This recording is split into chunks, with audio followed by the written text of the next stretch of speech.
Hello guys, I welcome you all to my channel Mister Full Moon. आज मैं आपके लिए लेकर आया हूँ एक ऐसी स्टोरी जिसकी कहानी इतनी खौफनाक है कि इकलौती ज़िंदा बची लड़की मिली जो कुछ भी बताने की हालत में नहीं थी। शुरू करने से पहले अगर आप डार्क मिस्टीरियस और ट्रू स्टोरीज़ के फ़ैन हैं तो ये चैनल आपके लिए है। हम ट्राई करेंगे कि आपके लिए हर वीक 2 से 3 कहानियाँ लेकर आए। तो प्लीज़ चैनल को सब्सक्राइब कर लें और नोटिफिकेशन ऑन कर लें सो दैट हमारी नई वीडियोस आप तक सबसे पहले पहुँचे। तो चलिए शुरू करते हैं। ये बात है सन 1993 की।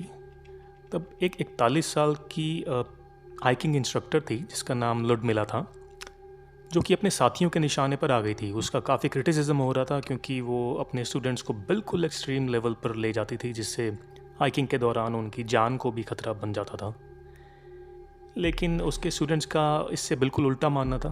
उनका कहना था कि लुडमिला हाइकिंग के दौरान काफ़ी बहादुर रहती है और उसकी नेचर के साथ काफ़ी ट्यूनिंग भी रहती है। उसके साथ कुछ पुराने स्टूडेंट्स का मानना था कि आज ज़िंदगी में वो जितने भी सक्सेसफुल हैं वो लुडमिला की टीचिंग्स की बदौलत है।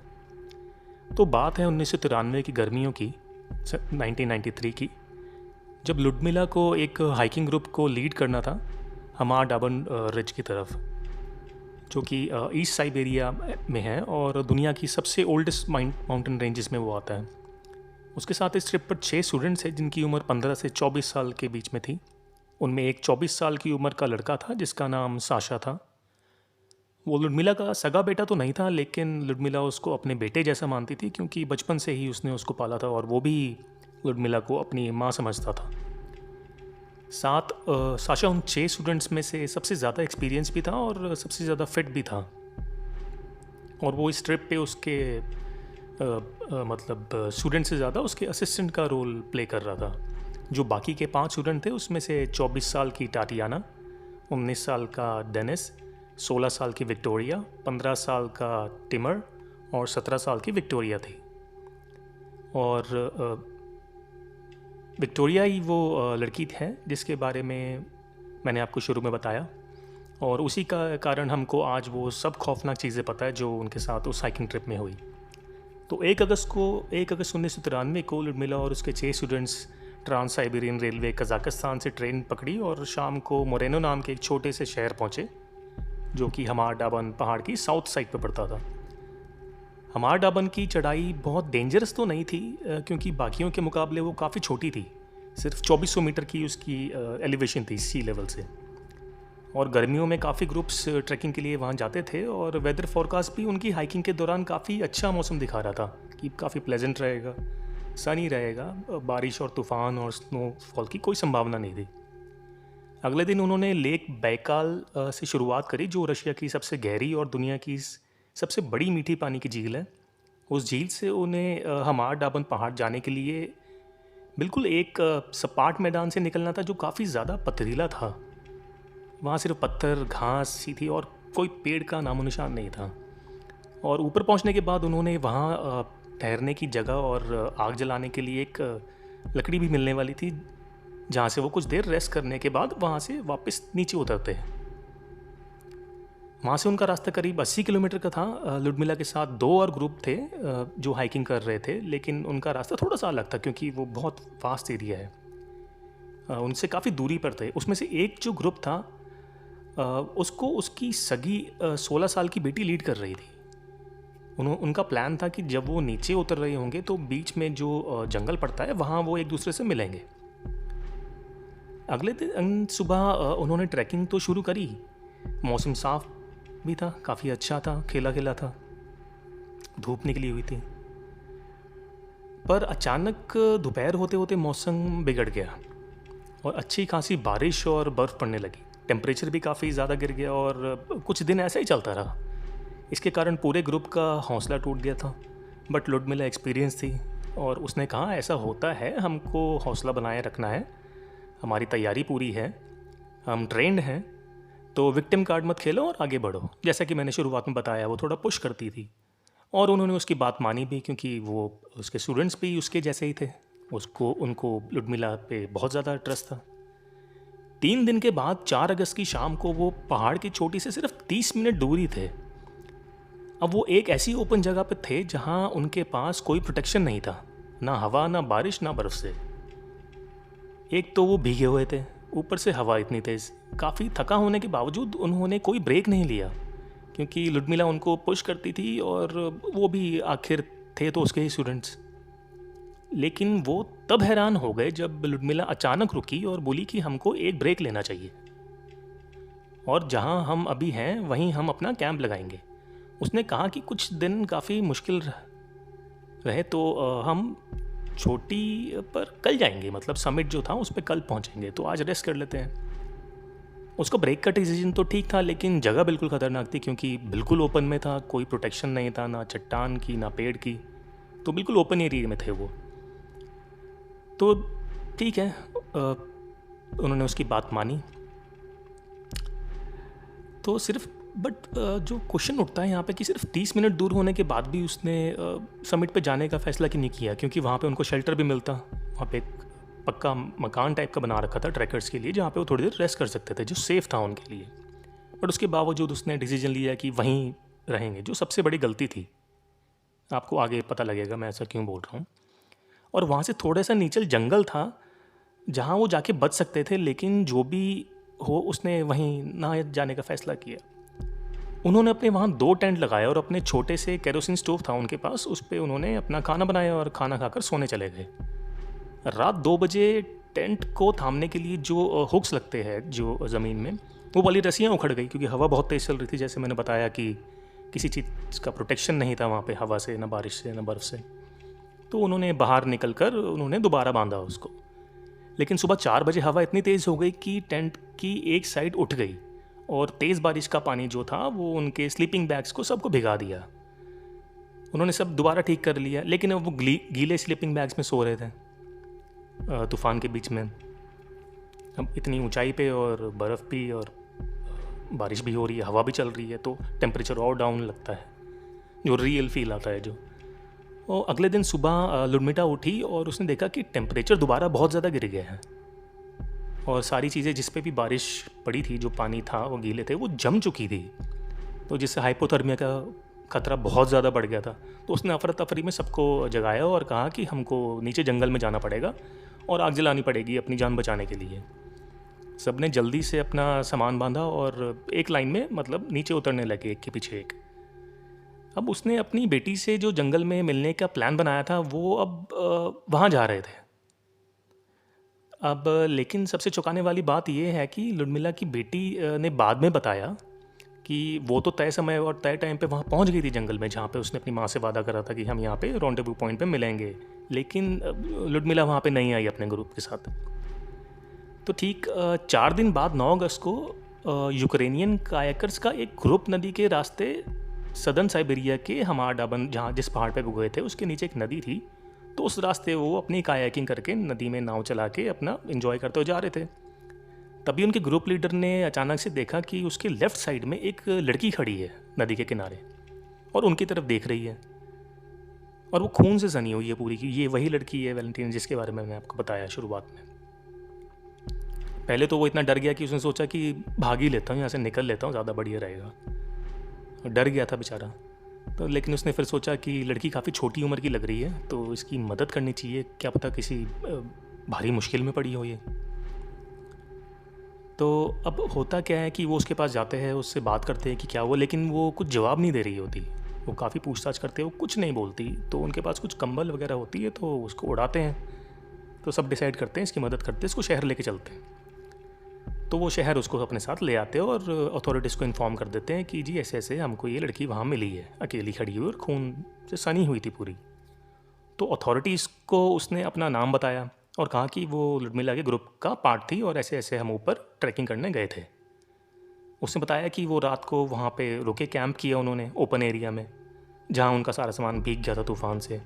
अगले दिन जब वो उठे तो उसने देखा कि लुडमिला परेशान है और सबको नीचे जंगल की तरफ जाने के लिए बोल रही है। उसने बताया कि सब पैक करने के बाद उनको नीचे उतरते सिर्फ 10 ही मिनट हुए थे।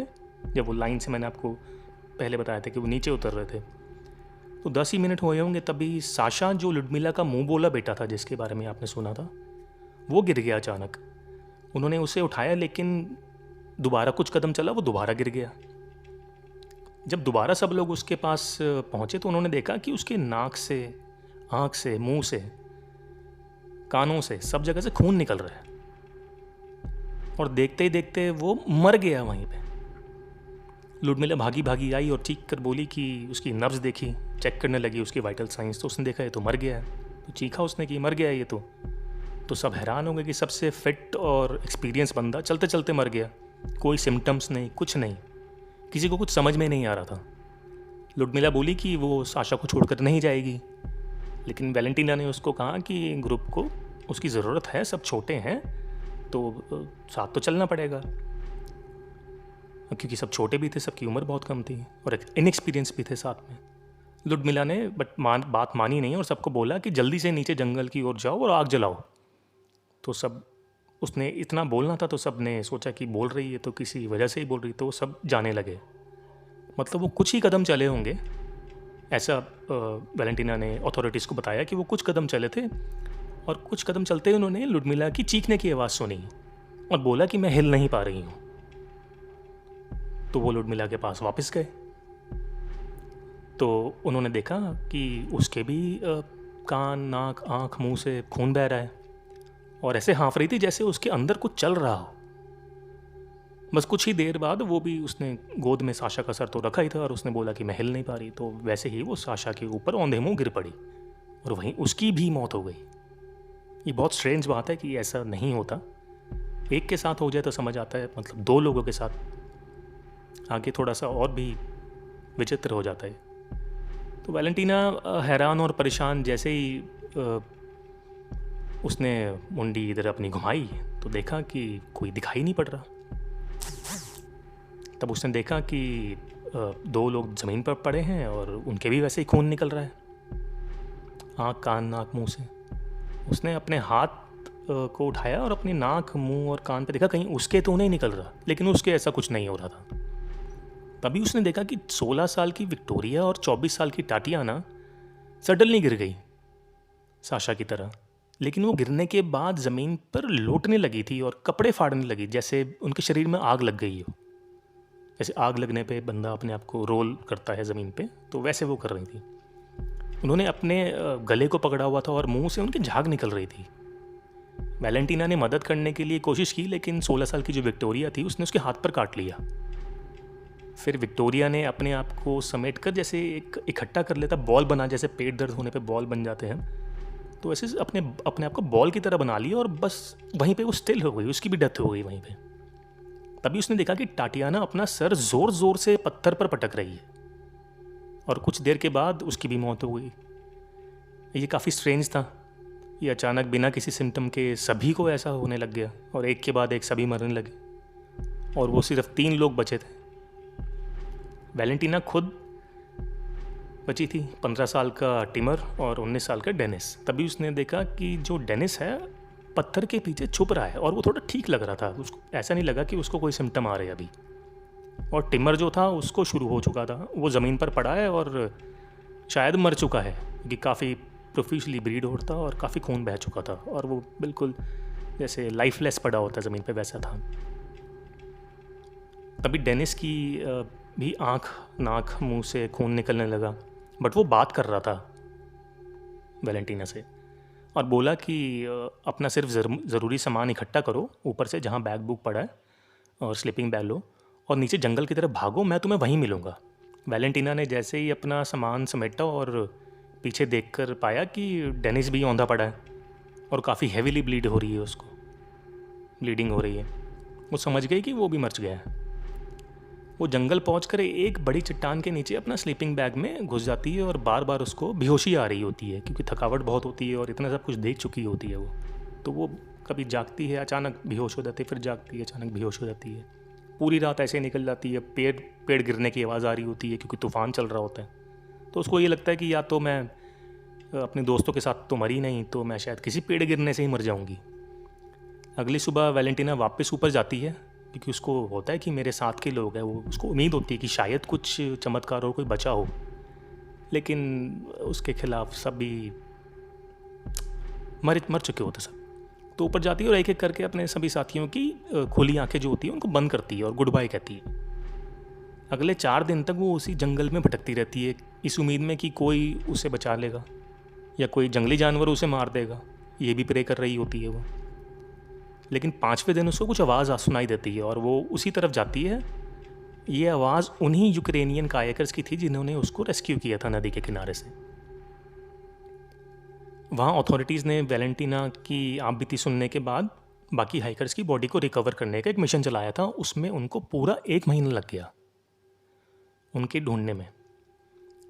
पोस्टमार्टम रिपोर्ट में लिखा था कि सभी के चेहरे जो कि फ्रीज हो गए थे, ऐसे लग रहे थे जैसे वो बहुत एग्नी में थे, कोई बहुत भयानक चीज़ देख ली थी और बहुत दर्द में उनकी मौत हुई है, और उसी पोजीशन में वो जम गए थे।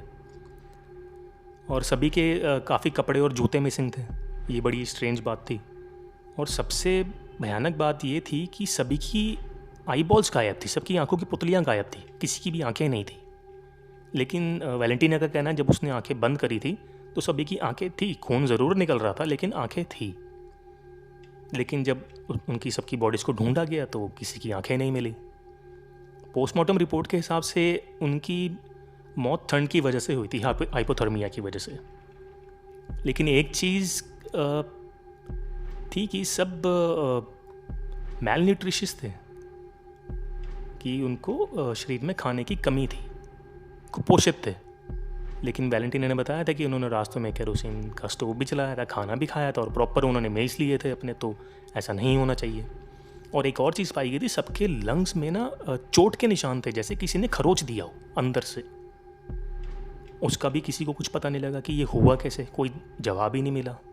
पोस्टमार्टम रिपोर्ट से भी कोई जवाब नहीं मिला। और वैलेंटीना के हिसाब से भी उनके साथ वहाँ पे ऐसा कुछ नहीं हुआ था जिससे उनके अंदर लंग्स में किसी तरीके की चोट लगे। काफ़ी क्वेश्चंस उठते हैं। सबसे बड़ा सवाल कि आखिर वैलेंटीना के साथ ऐसे कि कुछ नहीं हुआ, क्या रीज़न था? अब 30 साल हो चुके हैं इस बात को, अभी तक इसका कोई सॉलिड आंसर नहीं मिला है दोस्तों। ये एक रियल इवेंट था और आप इसे इंटरनेट पर सर्च भी करके देख सकते हैं। इसको रशियन डेथ मार्च कहते हैं। रशिया में ऐसा पहली बार नहीं हुआ है, ये पहले भी ड्याटलोव पास नाम का एक इंसिडेंट हुआ था, तो उसमें भी काफ़ी लोगों की जान गई थी और वो इससे भी ज़्यादा स्ट्रेंज था। अगर आप चाहते हैं कि मैं उस पर वीडियो बनाऊं तो प्लीज़ कमेंट में मुझे बताइएगा, मैं ज़रूर ये करूँगा। तो ये थी आज की स्टोरी, उम्मीद करता हूँ आपको पसंद आई होगी। प्लीज़ कमेंट्स करके मुझे ज़रूर बताइएगा आपको कैसी कहानियाँ पसंद है, और चैनल को प्लीज़ सब्सक्राइब करिए, शेयर करिए, लाइक ज़रूर करिए। और आपके कमेंट्स बहुत इंपॉर्टेंट हैं, नेगेटिव पॉजिटिव क्या इंप्रूवमेंट होनी चाहिए मुझे ज़रूर बताइए। I try to improve myself. और आप सब अपना बहुत ख्याल रखिएगा। जल्दी मिलते हैं, तब तक के लिए बाय। Thank you.